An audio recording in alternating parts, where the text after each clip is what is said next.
사도신경으로 우리의 신앙 고백하겠습니다. 전능하사 천지를 만드신 하나님 아버지를 내가 믿사오며 그 외아들 우리 주 예수 그리스도를 믿사오니 이는 성령으로 잉태하사 동정녀 마리아에게 나시고 본디오 빌라도에게 고난을 받으사 십자가에 못 박혀 죽으시고 장사한 지 사흘 만에 죽은 자 가운데서 다시 살아나시어 하늘에 오르사 전능하신 하나님 우편에 앉아 계시다가 저리로서 산 자와 죽은 자를 심판하러 오시리라.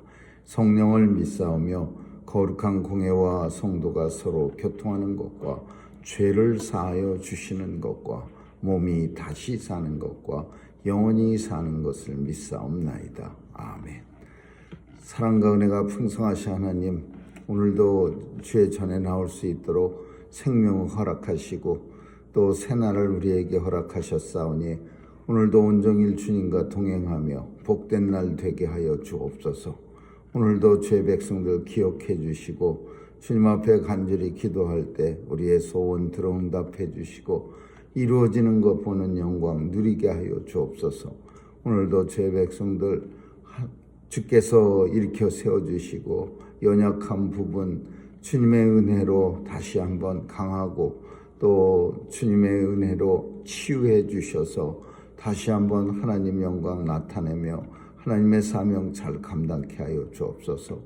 오늘도 연로하신 어르신들에게도 건강 주시고 또 우리의 자녀들에게도 은혜 주셔서 건강한 모습으로 하나님 나라 일 많이 감당하는 복된 날 되게 해 주옵소서.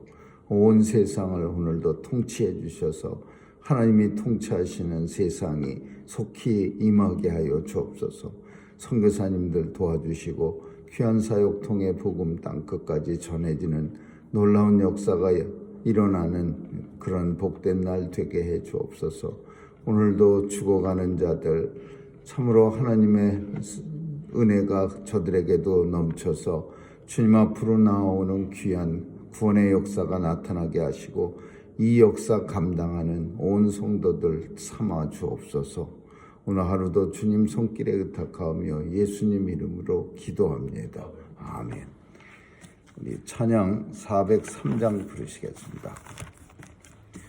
403장입니다.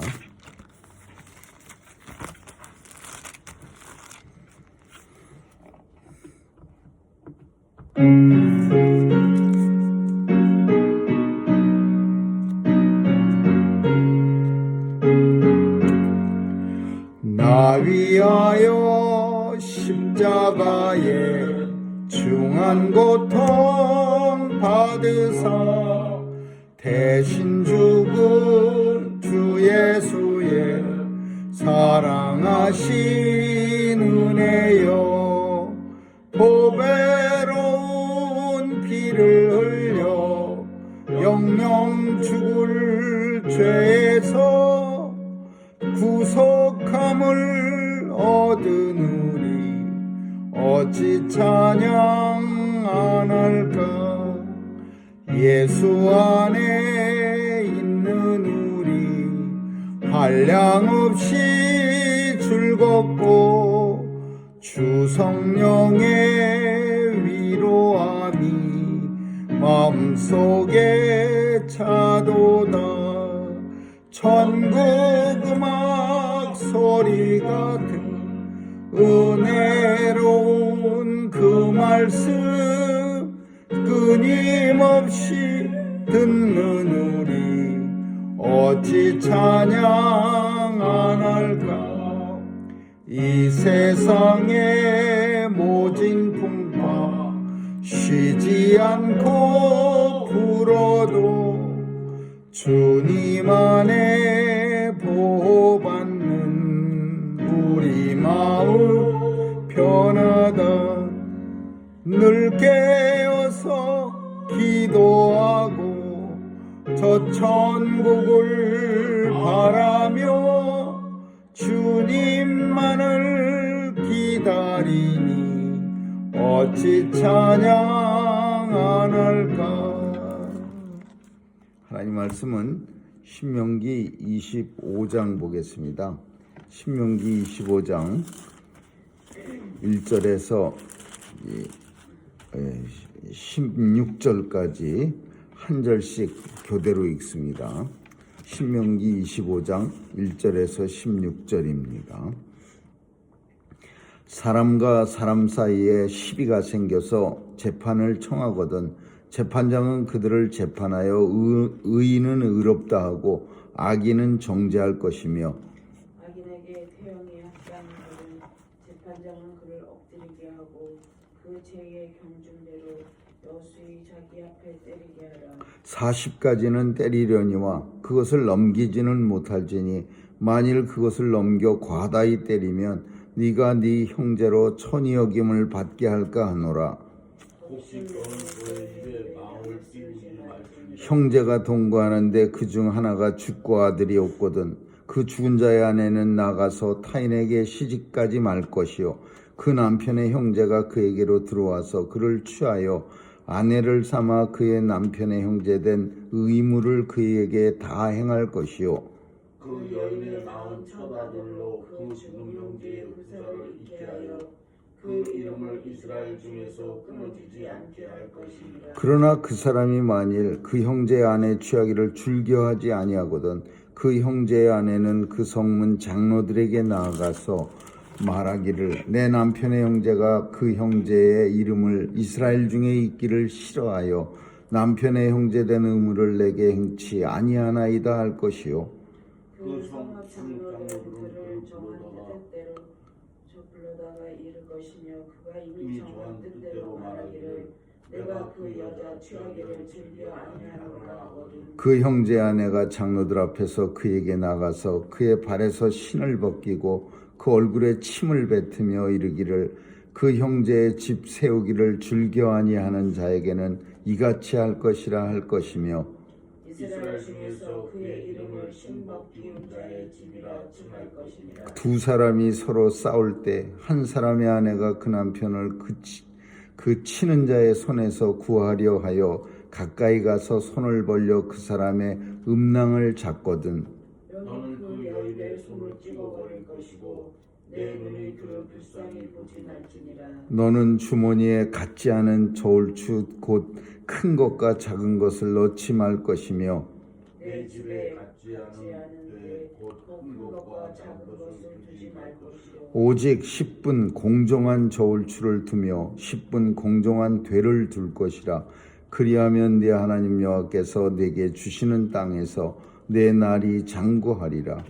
무릇 이같이 하는 자 무릇 부정당히 행하는 자는 내 하나님 여호와께 가증하리라. 아멘. 거기까지 읽겠습니다. 하나님께서는 이스라엘 백성들의 시시콜콜한 것까지도 일일이 다 말씀해 주십니다. 이렇게 살아라. 그런데 사실 우리는 큰 거는 아주 정정하고 당당한 큰 일에는 굉장히 노력은 하는데 작은 일에는 신경 쓰지 않는 경우도 있습니다. 이까진 일 하면서. 그러나 사실 우리의 삶은 작은 일이 모여서 되는 거지 큰 일에서만 큰 일이 우리의 일생이 되지는 않습니다. 그래서 오히려 이런 시시하고 콜콜하다고 느끼는 이런 작은 일에까지도 하나님의 영광을 돌려드리는 그런 삶을 사는 것이 그것이 하나님의 백성이고 또 이스라엘 백성들이 사는 그런 길이라고 하나님은 여기시는 겁니다. 그래서 오늘 첫 번째 보면은 무슨 내용이 있느냐. 재판장은 부정한 재판을 하지 말지어다. 그때나 지금이나 재판장도 사람이라 참 어쩔 수 없이 그 참 마음이 이렇게 한편으로 쏠리는 그런 모습이 있습니다. 그래서 판례를 우리가 보면은 어떤 사람들한테는 좀 같은 범죄를 저질렀어도 정상 참작이라는 걸 통해서 약한 형량이 주어지고 어떤 사람한테는 똑같은 범죄인데도 불구하고 아주 좀 얄밉게 보이고 사람이 참 나아지려고 하는 모습도 안 보이고 그러면 같은 범죄도 높은 형량을 구걸합니다. 근데 그런 것까지는 괜찮지만은 문제는 뭐 여러 가지 변수, 있는 사람, 없는 사람, 아니면은 재판장한테 좀 이렇게 뇌물도 먹이는 사람, 아니면 뇌물이 줄 게 없어서 그냥 아무 말도 못하는 사람, 이런 것 때문에 만약에 이 재판하는 사람이 형량을 가지고서 참 자기 마음대로 한다면, 그러면 사람들은 그런 재판을 진짜 인정하지 않을 겁니다. 그래서 하나님께서는 분명하게 사람 사이에 시비가 생기면 나쁜 사람은 악인이라고 말하고 선한 사람은 선인이라고 정확하게 그냥 말해줘야지, 쓸데없이 아리송하게 혹은 마음이 굽어서 이 사람 그 악인한테도 적당한 말을 하고 또 선인한테도 적당하게 반반이다 뭐 이런 식으로 하지 말라 이겁니다. 정확한 정죄를 할 것이요. 그래서 악인이라고 이제 판결이 나면은 그 보는 앞에서 아주 엄하게 때리는데, 이 때리는 걸 태형이라고 합니다. 이렇게 엎어놓고서 긴 장대 가지고서 그냥 엉덩이를 내리치는 걸 태형이라고 하는데, 태형을 엎드리게 하고 여수히 자기 앞에서 때리게 하라, 재판장 앞에서 때리게 하라. 그런데 숫자가 있습니다. 40까지만 때려라. 40까지만 때려라 그러는데 이스라엘 백성들은 항상 40까지 안 때리고 40에 하나 감한매를 때렸어요. 그래서 40까지는 절대 안 때리고 39때까지만 때렸어요.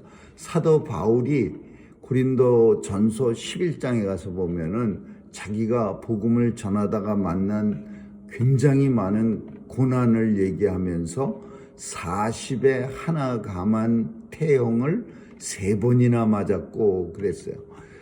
유대인들한테 잡혀갖고서 복음 전하다가 하나님을 불손히 불경하게 여긴다고 해서 태형을 맞았는데 40에 하나 감한 39대를 3번씩이나 맞았다, 그렇게 말하고 있어요.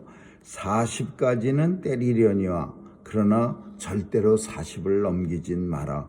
만약에 그걸 넘겨서 과다히 때려갖고 뭔 일이 생기면 네 형제로 천히 여김을 받게 하려. 때리는 사람이 오히려 좀 맞는 사람보다 더 천하게 여김을 받을까 하노라 그랬어요. 그러니까 이게 참 내용이 참 좋은 내용이에요.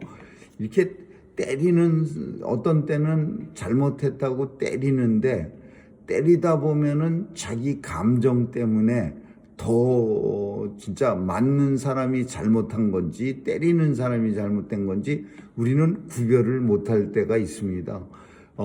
잘못한 사람을 때리려면은 때리는 사람도 마음을 좀 공정하게 해서 내가 훈계의 목적으로 이 사람을 정확하게 이렇게 때리는 겁니다. 이게 아니고 이 때리다 보면은 화가 나고 뭐 씩씩거리면서 감정도 컨트롤 못하고 그러면 맞는, 죄를 져서 맞는 사람보다 때리는 사람이 더 흥분하고 더 정말 천해져 보이는 그런 경우가 있다라는 거예요.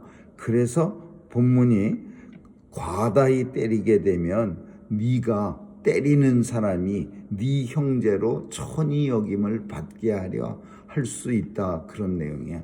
그러니까 절대로 그냥 씩씩거리면서 40대 넘는 매를 때리지 말고 정확하게 40에 감한 40대보다 적은 태형을 해라, 이렇게 하나님 말씀.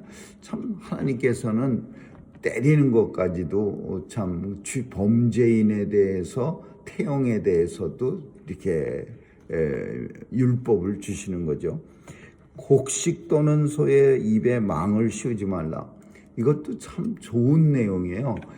이렇게 농번기가 되면은 이제 거둔 수확을 그 낯가리를 털 때 그 쌀을 탈곡기가 있으면은 이렇게 발로 혹은 모타로 돌려서 그 낯가리를 이렇게 갖다 대면은 곡식만 탁탁탁탁 털려나가고 기다란 그 낯가리는 이렇게 구별되는데, 옛날에는 그렇게 안 하고 큰 소가 이렇게 도는 거예요. 돌면서 이제 곡식을 털었는데, 그러면 곡식이 이 땅에 떨어져 크다란 그 땅바닥을 갖다가 곡식 터는 데가 이렇게 동네마다 한 군데씩 있어서 테니스장 땅 가꾸듯이 깨끗하게 이렇게 땅을 갖다가 잘 가꿔서 소가 그 땅에서 곡식을 터는 거예요. 그러면 이렇게 빗자루로 이렇게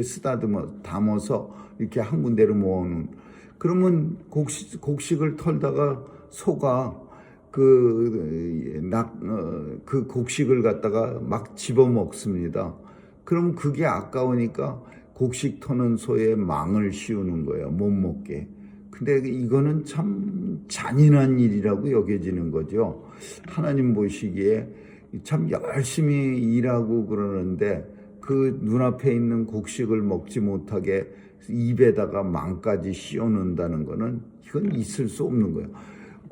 빵 공장에서 일하면 빵은 그래도 실컷 먹어야지. 어떤 못된 주인은 빵 공장에서 일하면서도 빵에 절대 손 못 대게 하는 그런 사람도 있습니다.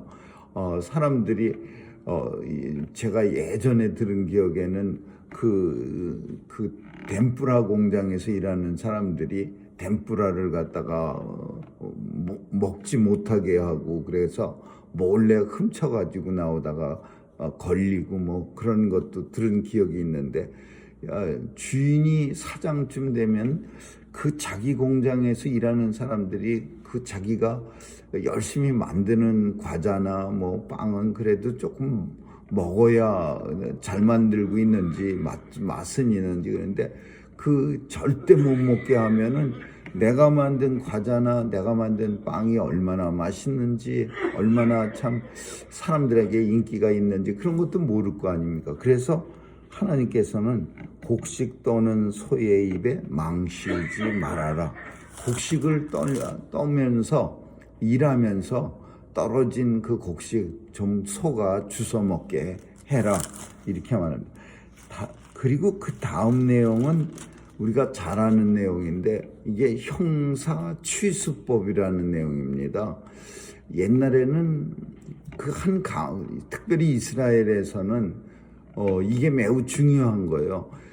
왜냐하면 제비 뽑아서 땅을 다 분배했는데 남자가 죽어버리면은 땅이 없어지는 거예요. 땅이 다른 데로 가버리는 거예요. 그러니까 그 제비 뽑아서 얻은 땅을 갖다가 계속해서 가지려면은, 그러면 아기가 있어야 돼. 딸한테는 땅이 물려졌는데 그 스르보니아 딸들이 모세 앞에 나와갖고 씩씩거리면서 아버지의 딸이 있고 아버지의 땅이 있는데 우리 세 딸이 있어갖고 이 땅이 다른 지파로 다른 사람에게 넘어가지 않게 도와달라 그래서 씩씩거리면서 모세에게 따져갖고, 모세가 딸들한테 먼저 땅 분배를 하고, 그러나 다른 지파로 시집을 가게 되면 그 땅은 그 집안 사람들에게 줘야 되는 그런 법이 있어요. 근데 아예 자식도 없으면은 이거는 없어지는 거예요. 그래서 형사취수법이라는 걸 세워갖고, 그 집안의 형이 죽으면 동생의 아내가 형의 자녀를 생산해갖고서, 그래서 그 자녀로 하여금 형의 뒤를 잇게 하는 그런 법이, 이거는 유대인에게만 아니라 동양에도 있었습니다. 한국에도 있었어요. 똑같은 법이. 그래서 옛날 족보를 이렇게 들여다보면은 이 식구들이 곱게 내려온 게 없습니다. 옛날 족보를 이렇게 제가 오래전에 살펴본 경험이 있는데 서로 다 주고받고 하는 거예요.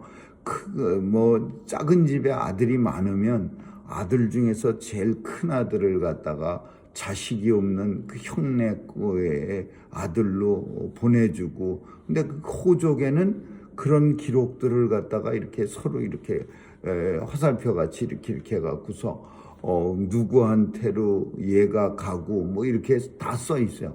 그러니까 옛날 호적을 이렇게 들치면요, 그런 자국들이 많이 있습니다.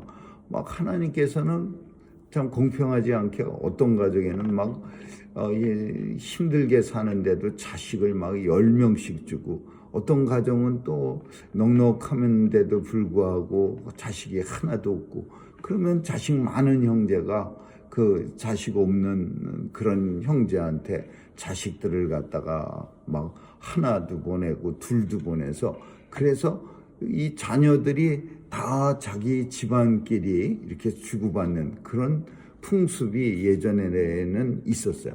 룻기에 보면은 룻이 원래 보아스하고 결혼할 순서가 아닙니다.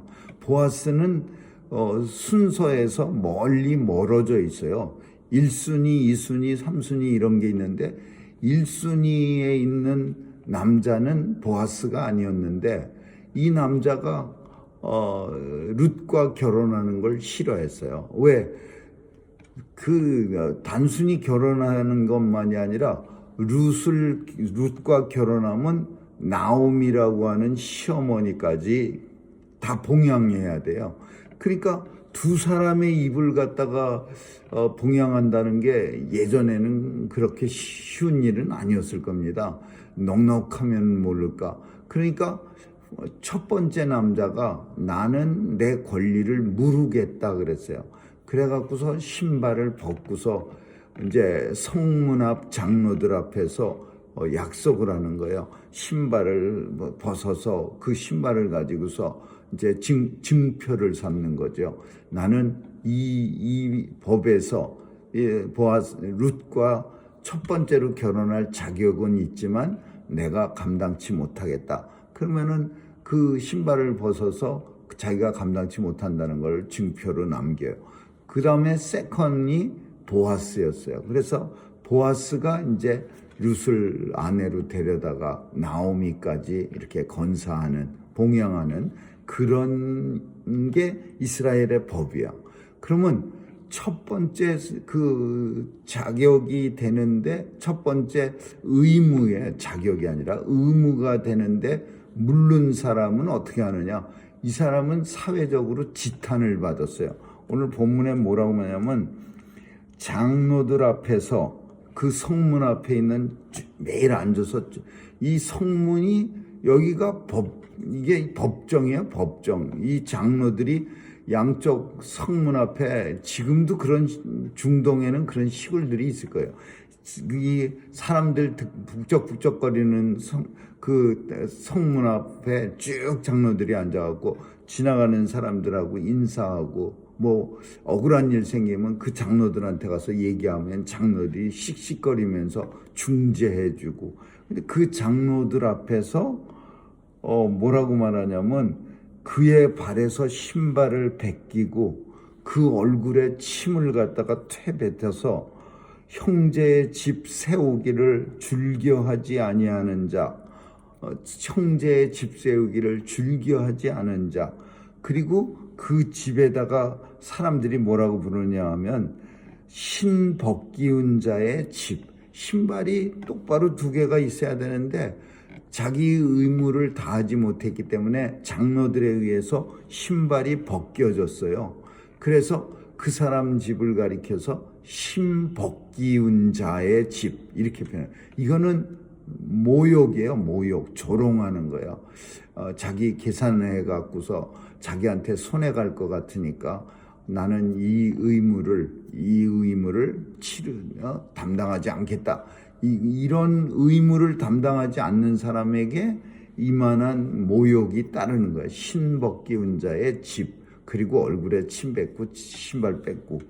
그래서 보아스가 이제 두 번째였는데, 그 첫 번째는 그런 식으로 얼굴에 침 뱉고 신발 뺏기고, 그리고 보아스가 룻과 결혼해서 예수님의 족보에 올라가는 축복을 누리게 되죠.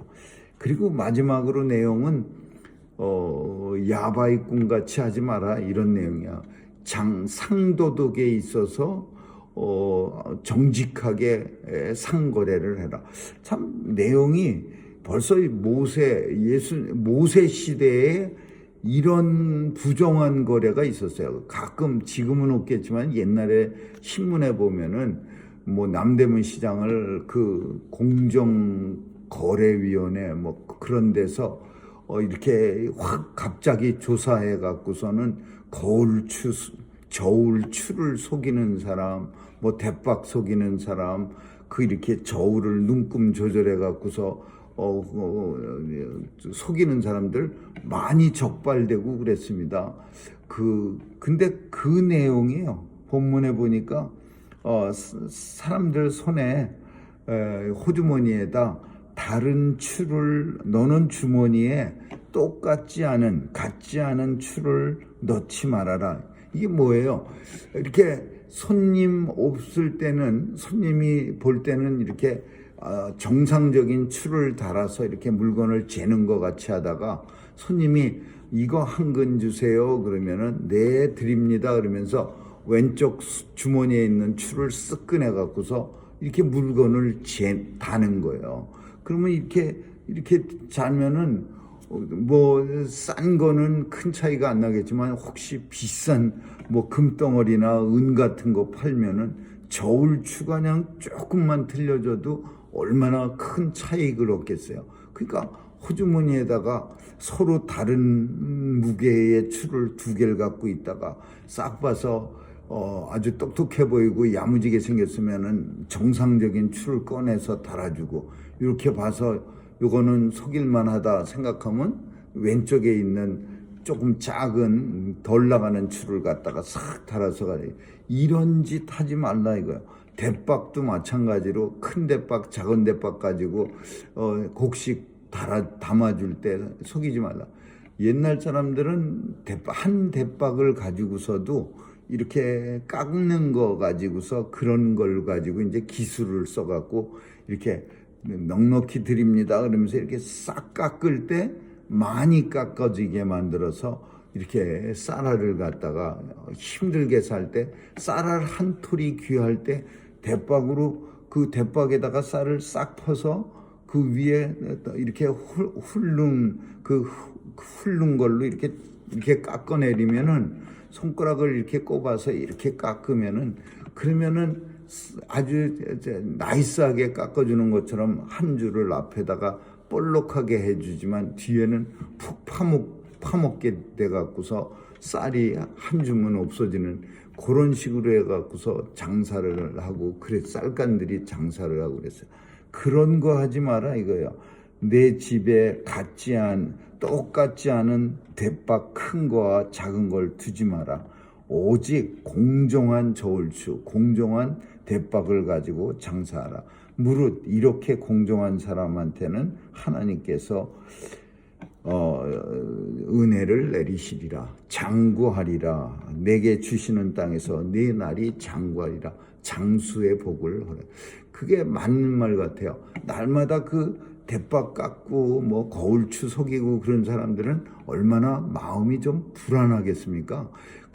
아무리 배짱도 많고 뭐 장사 오래 했어도 속일 때마다 마음이 두근거리지 않겠어요? 그럼 두근거리면 땅에서 장구할 수가 없겠죠. 맨날 두근두근거리면 그 사람이 오래 살겠어요? 하나님께서는 공정한 삶을 살면 내 날이 장구하리라. 하나님께서 물론 은혜를 주셔서 땅에서 오래 살게 하십니다. 오늘 본문은 우리 하나님이 작은 세세한 것에서까지도 하나님이 삶을 관여하시는 그런 내용을 봅니다. 우리 인생은 흔히 큰 일만 하나님이 관여하시고 작은 일은 하나님과는 관계없고 내 마음대로 하는 거라고 착각을 하는데, 사실은 하나님의 백성은 작은 일에 하나님의 영광을 드러낼 때 그게 정말 진짜 하나님의 백성이라고 보여집니다. 아무쪼록 오늘도 우리의 소소한 삶 속에서도 하나님의 영광 드러낼 수 있기를 주님의 이름으로 축원합니다. 기도하겠습니다. 좋으신 하나님 감사합니다.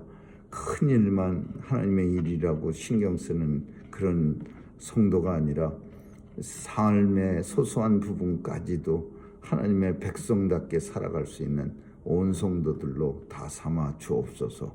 감사드리며 예수님 이름으로 기도합니다. 아멘. 주기도 마치겠습니다. 하늘에 계신 우리 아버지여, 이름이 거룩히 여김을 받으시오며 나라에 임하옵시며 뜻이 하늘에서 이룬 것 같이 땅에서도 이루어지이다. 오늘날 우리에게 일용할 양식을 주옵시고 우리가 우리에게 죄 지은 자를 사하여 준 것 같이 우리의 죄를 사하여 주옵시고 우리를 시험에 들게 하지 마옵시며 다만 악에서 구하옵소서. 대개 나라와 권세와 영광이 아버지께 영원히 있사옵나이다. 아멘.